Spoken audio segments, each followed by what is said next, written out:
Estamos aqui hoje na Praça da Luz, mais especificamente no Museu da Língua Portuguesa, para prestigiar a animadíssima inauguração da Mostra 500 anos de Camões e para falar com a diretora e também organizadora do evento, Esmeralda Bellini, uma mulher de sucesso de São Paulo.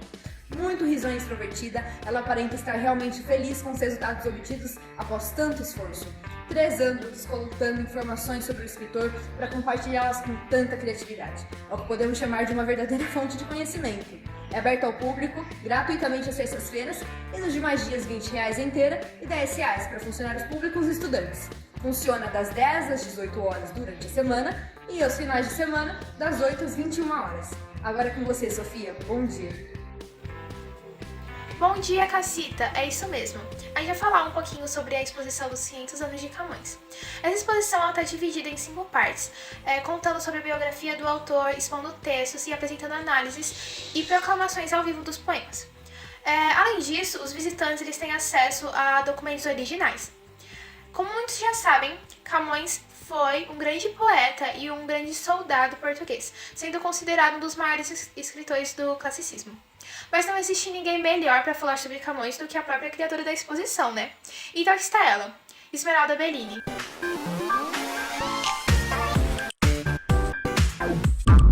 Bom dia, Esmeralda, tudo bem? Prazer, Sofia. Bom dia, comigo está tudo bem sim. Imagina o tamanho da ansiedade que uma produção desse tamanho deve causar, né? Uma exposição tão completa, tão complexa e tão bem feita. Você podia falar pra gente um pouquinho sobre a divisão dessa exposição e também sobre a vida, as produções, o impacto de Camões nos países lusófonos que estão retratados nessa mostra de 500 anos?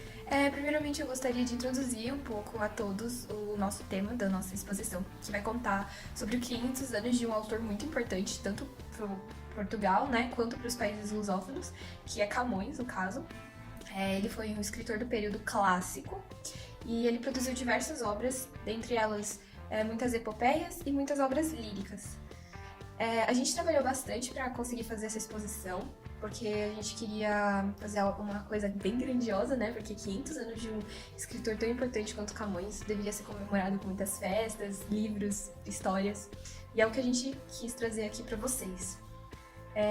A nossa proposta foi fazer no mês de julho, que é o que a gente está fazendo agora, por conta das férias escolares, para as famílias puderem vir aqui e observar a nossa amostra. A gente dividiu ela ainda em 5 partes, que vai ter alguns nomezinhos que a gente acabou optando por colocar, que vai ser a vida de um português viajado, vai contar algumas histórias de Camões, as epopeias de 1570, o sentimentalismo das obras líricas do autor. A próxima é a que eu particularmente mais gosto, que é Livros Servem para Serem Lidos, que vai ser um espaço reservado para todos que quiserem ler um pouco, que a gente disponibilizou diversas obras. E por fim, e a história do período, que a gente vai contar um pouquinho como estava sendo Portugal na época. E além da exposição permanente, a nossa amostra vai contar com diversas outras exposições perambulantes nos finais de semana, que vão contar com usinas de produções de livros, exibições musicais e contações de história. Essa ideia de trazer as exposições para o mês de julho foi maravilhosa, para as crianças, né, para as famílias poderem aproveitar juntas. Uma outra pergunta qual a importância literária e do evento histórico retratado no livro Os Lusíadas para a carreira poética de Camões e para Portugal? Os Lusíadas foi uma grande produção de Camões, que ele foi muito importante também para transformar o português, que era uma língua regional, para o português mais rico e separado de vez do famoso espanhol. E Camões, ele enalteceu muito o homem português de diversas maneiras nessa sua produção, colocando ele como um aventureiro, navegador, cavalheiro, amante e sempre destemido. Além de ter dedicado uma grande parte do seu primeiro canto do poema ao então rei de Portugal, que era Dom Sebastião, o que elevou o patamar dos portugueses perante o resto do mundo por conta das grandes navegações. E acendeu socialmente o próprio Camões, né? E eu também não posso me esquecer dos esquemas de métrica e rimas e estrofes que ele seguia sem perder nenhum ritmo e nem qualidade aos longos dos seus 8.816 versos, que deve ter dado um trabalhão para ele ter feito. E isso fez ele ser reconhecido como um dos grandes literatos da literatura portuguesa. E também ajudou a permanecer no cânone literário até os dias atuais. Ou seja, ele é incrível. Gostaria muito que ele estivesse aqui entre nós para comentar um pouco sobre isso, mas infelizmente ele não está. Sim, muitos autores, muitos artistas só tiveram seu trabalho reconhecido depois da morte, né? É muito triste, né, não ter esse reconhecimento em vida, é muito complicado. A gente nota que o Camões, ele utilizou o platonismo em algumas obras. Vocês utilizaram alguns desses conceitos para conceber a exposição? Sim, a gente reservou uma parte da área do sentimentalismo das obras líricas do autor para contar um pouco da relação entre os dois. E existem diversos textos com esse pensamento por trás das obras de Camões, e um deles é um soneto que chama Alma Minha Gente Que Te Partisse. E um ponto interessante que eu também posso citar é que nós não temos a certeza se Camões chegou na filosofia platônica lendo os seus livros ou se ele leu livros de intérpretes do filósofo grego. Mas uma coisa certa é que o conceito desse filósofo foi muito presente nos seus textos de amor e, sem dúvidas, foram inspirados nas ideias de O Banquete.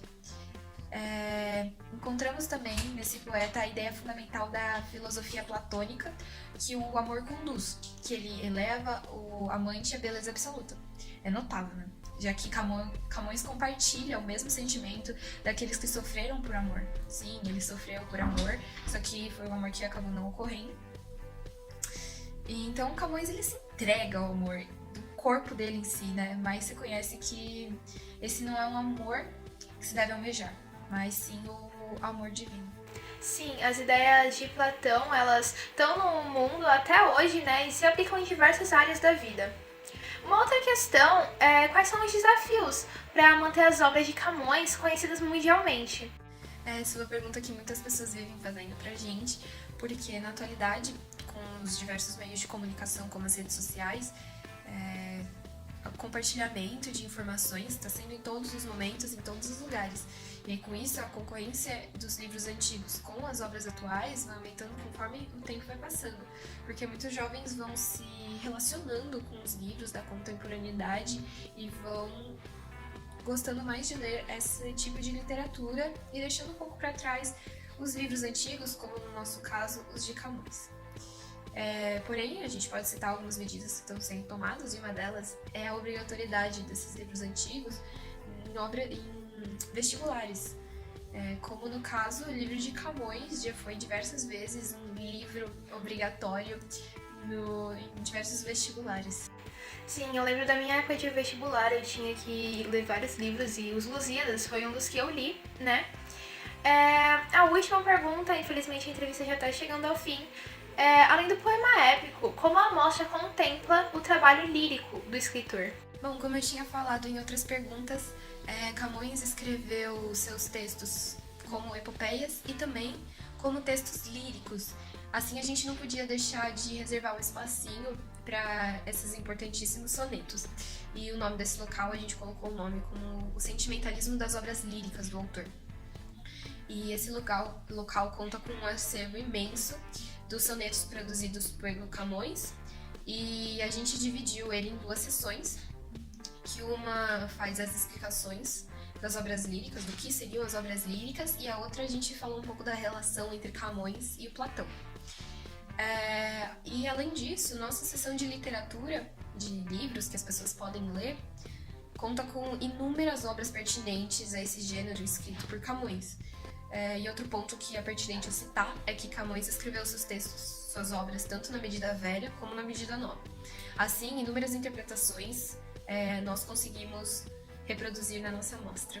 Bom, essa exposição ficou realmente um trabalho magnífico. Infelizmente, a entrevista acabou, mas é isso. Obrigada, Esmeralda. Eu vou aproveitar o tempo que sobrou para visitar essa exposição e aproveitar ao máximo ela, né? Então é isso, muito obrigada. Eu que agradeço. Espero muito que você goste e que todos venham nos visitar.